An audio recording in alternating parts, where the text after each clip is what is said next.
The privilege of a lifetime is to become who you truly are. This quote from Carl Jung starts us off today, and we are talking all about creating your own unique self archetype.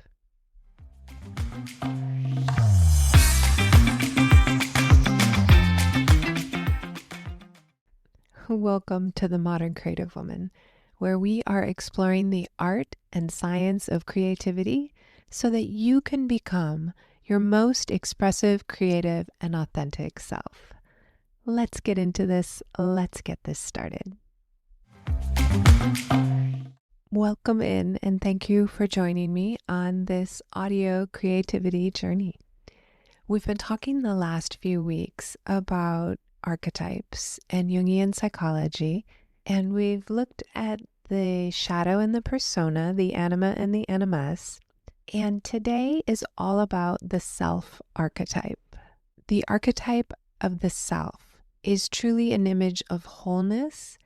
It's integrating the conscious aspects of the self with the unconscious aspects of the self, and it is a lifelong process to create who you are. It's completely unique to you. It does have some parameters around a whole human being and around conscious and unconscious aspects. It really requires that we use every aspect of us. No piece of us is wasted in the creation of the self. It is shedding what is no longer useful and embracing what feels true and authentic. And while this archetype is available for everyone, what it looks like to you is completely unique. It's specific to you, and it's your creation.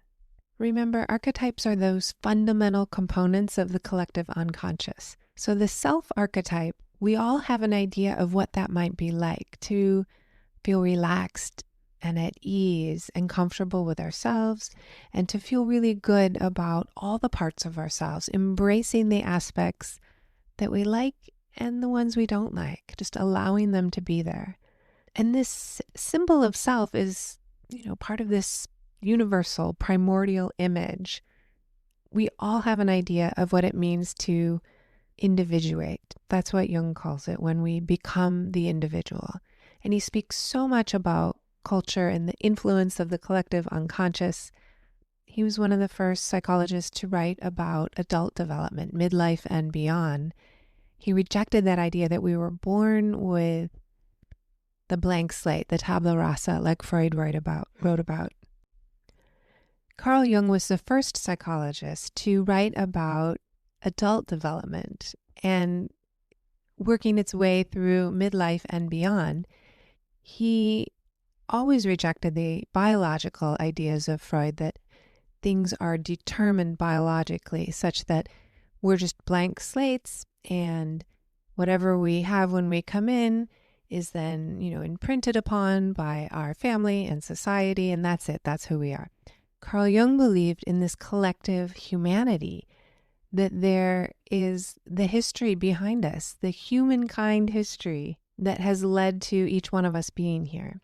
And these ideas are critical and relevant and very, very important, especially now, when so many people are finding ways to project negativity and find disturbance in other people and other cultures. It's thrilling to consider that the self-archetype is one that we get to create. There are all of these archetypes that exist they get played out day after day. They inform who we think we are. They inform how we act. The artist, the child, the miser, the mother, the rescuer, the seeker, the judge, the hermit, the victim, the servant, the rebel. All of these are powerful archetypes. And when I say them, you can picture what they are and probably name films and movies that use these archetypes to tell the story.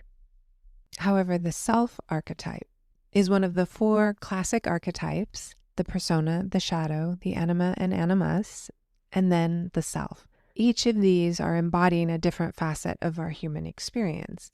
Remember that anima is the feminine archetype within men. The animus is the masculine archetype within women. Comes from the root word animate, which is really about bringing life to things. And so remember, the anima and the animus are the creative seat of the self. And the self is where we get to start having fun and creating an original, unique version of ourselves. You and the self archetype is about orientation and meaning. And inside the modern creative woman, we talk a lot about purpose and meaning and really women's search for meaning. The self archetype is really about wholeness. It's about the individual. And the individual, of course, then relates to other people and the collective. The self is this very interesting process of integrating and unifying our consciousness and our unconsciousness. And it's so exciting to think about being able to create ourselves as we wish ourselves to be. And we've talked about the mandala as an archetype. The self is often depicted throughout art, across cultures, as a circle, a mandala, or a square, and sometimes a square within the circle. And remember, the self transcends the ego. Many people get stuck thinking that they're pursuing themselves, and what they've actually been pursuing was something closer to ego rather than self. We all love hedonic pleasures, and those are the pleasures that we experience in the world because they happened. They're always kind of available. You could get a new pair of shoes, have hedonic pleasure. You could enjoy a hot fudge ice cream sundae and have some hedonic pleasure. You could get a compliment. All of these are pleasures that are always available. There are hedonic pleasures in work. We might pursue more income or a different position or greater responsibility. We get the promotion, and then after a little bit of time, we resort back to our pre-pleasure level of feeling. The hedonic pleasure does not last very long. And many people I have worked with are pursuing something that is this external pleasure, and then they achieve it and wonder why they are not experiencing long-lasting, sustained enjoyment of their lives. The problem is usually pursuing something related to the ego rather than the self. And you can pursue a promotion at work. Hedonic pleasures will always be there. But we can't get confused about who we are and think that we are a person who makes money. That's just not the self. Sometimes people compare their car to their neighbor's car, and that's not self either. That's all about ego and having something that someone else doesn't have, or keeping up with the Joneses is what we used to say when I was growing up. Those pursuits, they're fine. It's totally fine to pursue hedonic pleasure, but we have to go deeper. I have an interview coming up soon with Dr. Amy Cogé, and she talks a lot about the different kinds of happiness and what happens when we get on that hedonic treadmill. We keep pursuing, we accomplish, then we feel bad again, so we pursue, accomplish, feel bad again. It's never ending. A new purchase will not sustain your happiness. It'll give you a little bit of pleasure, but it will not sustain. A raise will give you some pleasure, but it will not sustain your happiness. Engaging in the work of the self is one way to create sustained pleasure and enjoyment in your life. And it's the incredible aspect of becoming the woman you've always wanted to be. You might wonder about archetypes and why I've devoted 3 episodes to archetypes. It really is about knowing more about yourself and others and your community. It can give you a greater appreciation of your favorite shows and movies and books. We talked last week about being comfortable with our anima and animus and being balanced in those.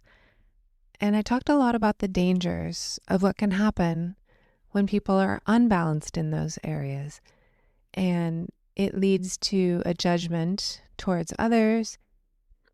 and specifically a disregard and a violation of rights. There's a real personal drawback when we fail to cultivate our anima and animus and balance it. It's really dangerous on the outside.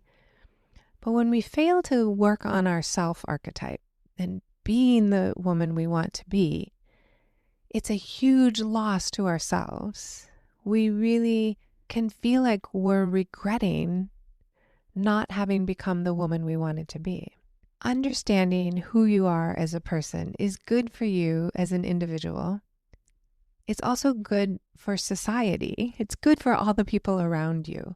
When you understand your true self and embrace the self archetype, you end up with a much more clear thinking. It's easier to understand how to set and hold boundaries. It benefits the people that we're in relationship with too. We're less defensive, less likely to take things personally, and it gives us the ability to predict what we want to do. It gives us a tool by which we can make decisions. It's like a measuring stick. Is this aligned with my true self or not? Does this get me closer to the woman I want to be, or does it take me further away from the woman I want to be? So working on the self is something we do inside the membership. And in each of the classes, we're focused very much on the idea of your purpose, your mindset, and making full contact with the present moment. And each of these strategies directly impacts your ability to connect to yourself in a truly meaningful and deep way. And my personal favorite reason for paying attention to these archetypes is it gives us the necessary fuel for our own creativity. Remember I said last week that anima and the animus are the seat of creativity. That's the place that animation happens. We become lively and zesty, and that zest for life comes from the mix and the balance and the contrast in these parts of our lives. Why would some people not want to have personal insight and gain an understanding of themselves? If you're here listening, it's not you that I'm talking about. You're obviously curious about yourself. But why would some people back away from this kind of work? Well, many people have these entrenched systems of avoidance where they've kind of painted themselves into a corner and they don't want to change anything. And they are not interested in learning anything else that could disrupt a very carefully constructed narrative. Sometimes people have these overly rigid boundaries around their personality. And I don't mean boundaries in the good way. I mean a wall. And they become very rigid. They become overly focused on right and wrong and preoccupied with that idea that there is a right and a wrong instead of there is a way and another way. And that inflexible thinking causes a lot of people to resist insight or take the action to try and change just a little bit. Another reason that people might resist growing and changing is their fear of ambiguity. Have you ever met someone who is so focused on the black and white of the picture, the clarity, the rules, this particular system that needs to be used to solve a problem? It might show up at work, it might show up in relationships, but this discomfort with ambiguity causes so much tension within the individual and to the people around them. We need to be able to tolerate not knowing, moving even when we're not completely certain that it is the right move. We have to be able to tolerate ambiguity. Other times people don't want anything to do with insight and change is because they fear dealing with their past traumas. And they've created a infrastructure to protect themselves. And they fear that if they address their imbalance, if they talk about some of the things that have happened to them that they've experienced, they worry that everything will fall apart and collapse. And they're very fearful of this. And sometimes people have what looks like a lack of curiosity, and it's really a defense mechanism. Not being curious about yourself and others and how you're presenting yourself in the world is a real failed defense mechanism. There are so many things that you can learn about yourself and others through the use of archetypes. If you think about some of your favorite books, you can start to see characters developing over time. The heroine's journey, the hero's journey, going through a struggle. The heroine collects people and supports people and creates her own family, and together they can resolve the problem. You can look at the self archetypes reflected in your favorite movies as well. In my anti-racism group, we recently read the book James by Percival Everett, and I loved this book. It was so rich, a retelling of Huckleberry Finn. And at the end of that book, I closed the last page wishing, dreaming I could come into myself as much as the character James came into himself by the end of the book, where he knew himself, he spoke his truth, he acted on what was important to himself in this completely free way. So when we look to people we admire or characters we admire in books and movies, what is it that we like about them? And that can give you a clue towards yourself. Everything that you're curious about is like breadcrumbs leading you towards yourself. Remember that self archetype is the unified conscious aspects of ourselves and the unconscious aspects of ourselves. It requires us to dig deep and explore our unconscious memories, attributes, and try and reveal ourselves to ourselves, introduce ourselves to us. Of course, making art, spending time in therapy, in groups where people can give you honest feedback is really, really helpful. To have a mentor and a guide, a coach, a therapist who will comment on aspects of you that you may not be aware of about yourself is the hugest gift you can give yourself. To put yourself in that vulnerable position and allow yourself to receive useful feedback. And I'm not talking about feedback from family. I'm talking about feedback from someone who has an interest in your success and who is trained to comment and direct you. Creating yourself occurs through individuation, which is what Jung called it. And it means adapting and integrating all of those parts of your personality. It also means being okay with the parts that you don't like. There are certainly parts of myself that I feel uncomfortable with or embarrassed about or simply unfamiliar with. And just noticing that gives you a little bit of rest. It takes so much psychic energy to repress, to hold back, to deny. It's liberating to just notice, oh, there's a part I don't like. Oh, there's a part that I think I could work on.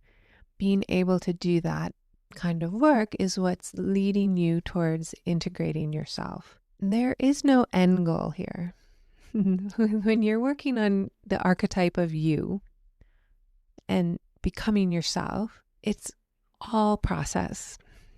There are things you will do, write, make art, talk with a therapist, join a group, be in nature. All of these things will help you know more about who you are. Traveling, reading, going to a museum and looking at art. Any of the things that light you up inform you about yourself. But it never ends. You're not going to next week say, oh, check, done. I am now individuated and a fully actualized human being. It's just not how it works. We keep moving in that direction. What a relief that there's no end goal that's the end. It's a process we keep moving towards over and over again. We take action towards what's important to us. We become more and more patient with ourselves and others. And we seek to know more about our unconscious. You have had moments where you felt fully alive and most like yourself.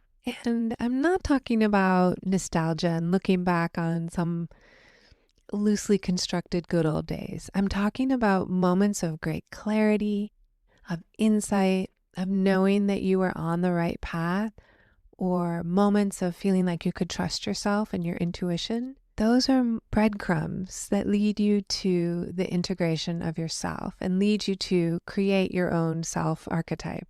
This is a powerful way to start imagining the woman you want to become. And I want to become a modern creative woman. And I keep moving towards that.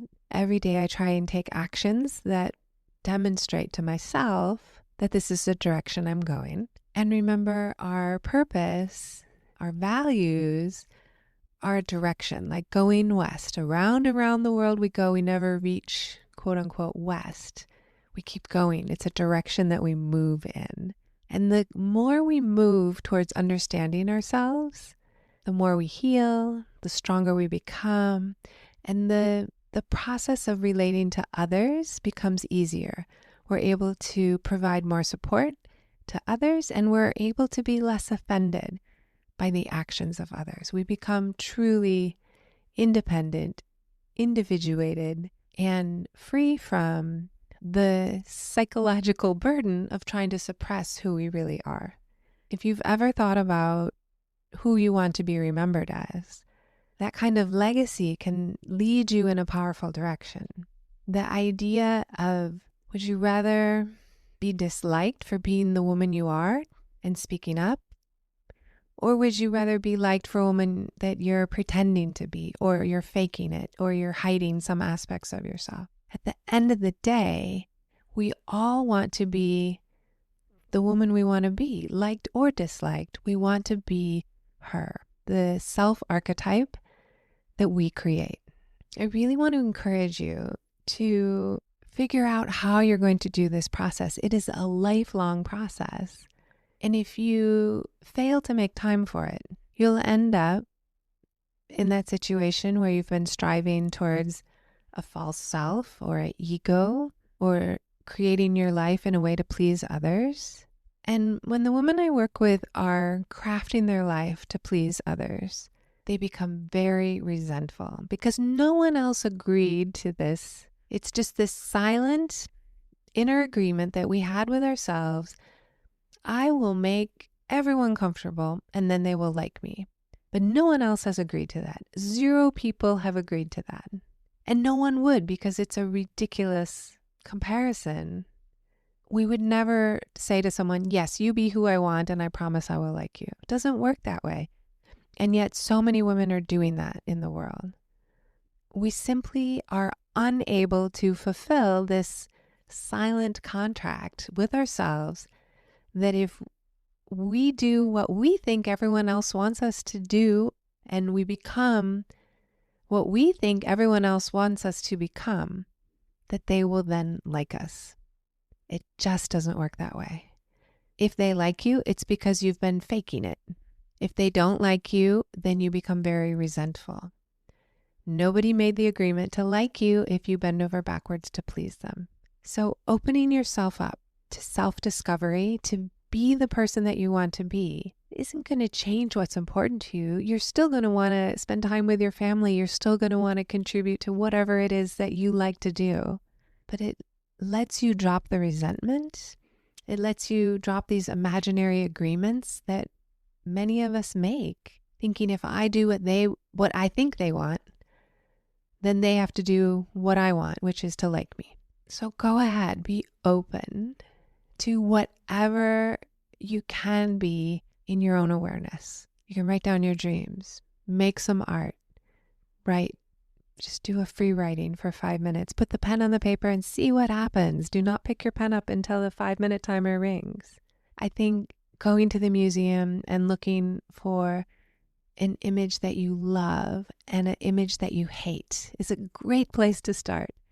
Maybe even find a picture or a piece of art that disgusts you. Really find the thing that's most revolting, and then go find the thing that's most pleasurable to you. and snap a picture or buy the postcard and figure out, why am I enthralled with this piece of art and disgusted by this piece of art? That is a great way to begin. And of course, museums are an incredibly important tool in the field of art therapy. It allows us to receive information about the creative process. It lets us see the archetypes.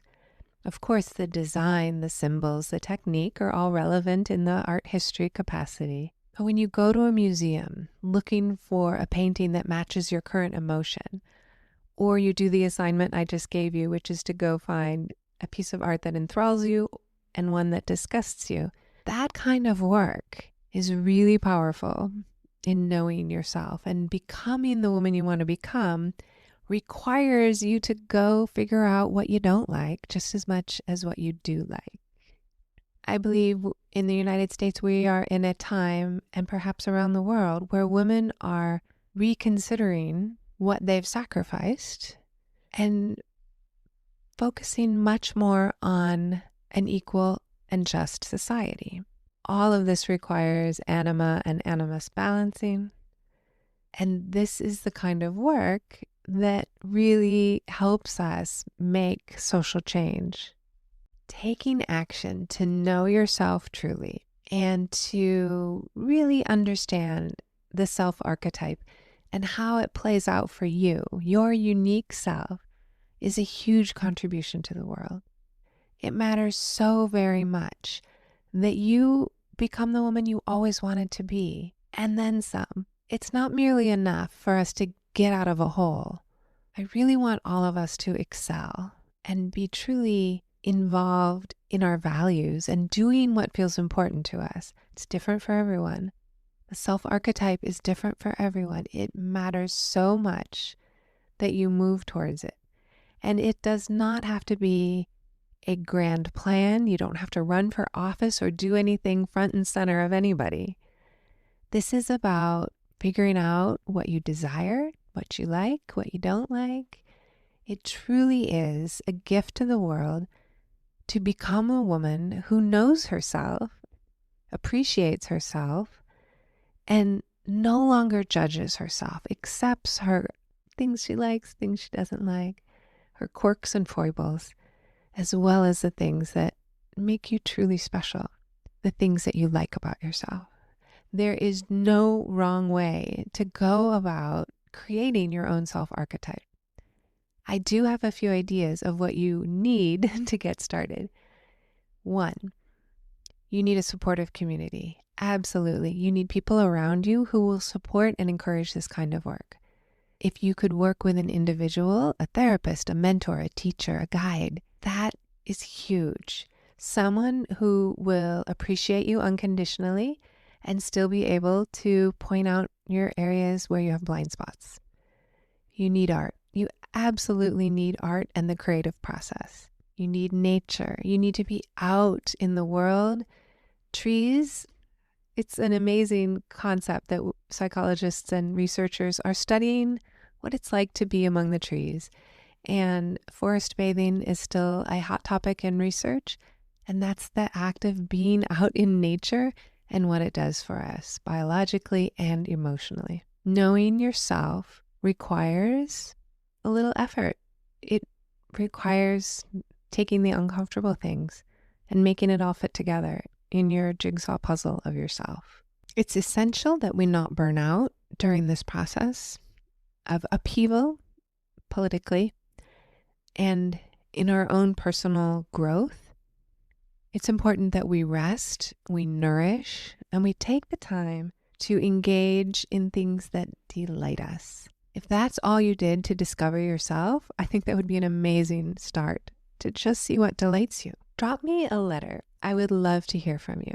I had some really amazing messages this week.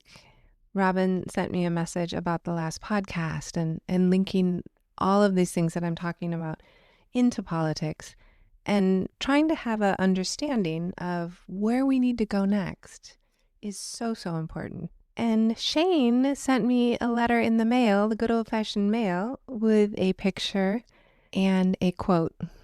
from Viktor Frankl. This is so sweet, so thank you so much. The quote that Shane sent: between stimulus and response, there is a space. In that space is our power to choose our response. In our response lies our growth and our freedom. So that's from Viktor Frankl. And if you have yet to read Man's Search for Meaning, please, please, please get yourself a copy. Thank you so much for joining in for today's podcast of The Modern Creative Woman. And I want to personally invite you into the classes. We meet 3 times a month at lunchtime on a Tuesday, and you get a little bit of a class, you get some art making time, and the ability to just slow down and connect. If this kind of work speaks to you, if you want to know yourself more, if you are ready for your own insight and creativity, come on over. You can sit with us. Have a wonderful rest of your week. Now that you know about how to use your creativity, what will you create? Want more? Subscribe to the Modern Creative Woman digital magazine. It's absolutely free and it comes out once a month. And I know you can get a lot out of the podcast and the digital magazine. Yet when you're ready to take it to the next level, I want you to know you have options inside the membership. And if you're interested in a private consultation, please feel free to book a call with me. Even if you just have some questions, go ahead and book a call. My contact is in the show notes, and you can always message me on Instagram. Do come find me and the Modern Creative Woman on Instagram, Facebook, and Pinterest at Dr. Amy Bacos. If you like what you're hearing on the Modern Creative Woman podcast, I want to give you the scoop on how you can support the podcast. You can be an ambassador and share the podcast link with 3 of your friends. You can be a community supporter by leaving a 5-star review if you think it's worth the 5 stars. And you can become a gold star supporter for as little as $3 a month. All those links are in the show notes. Remember to grab your free copy of the 21-Day Gratitude Challenge. The link is in the show notes, and you can find it at moderncreativewoman.com. Have a wonderful week, and I cannot wait to talk with you in the next episode.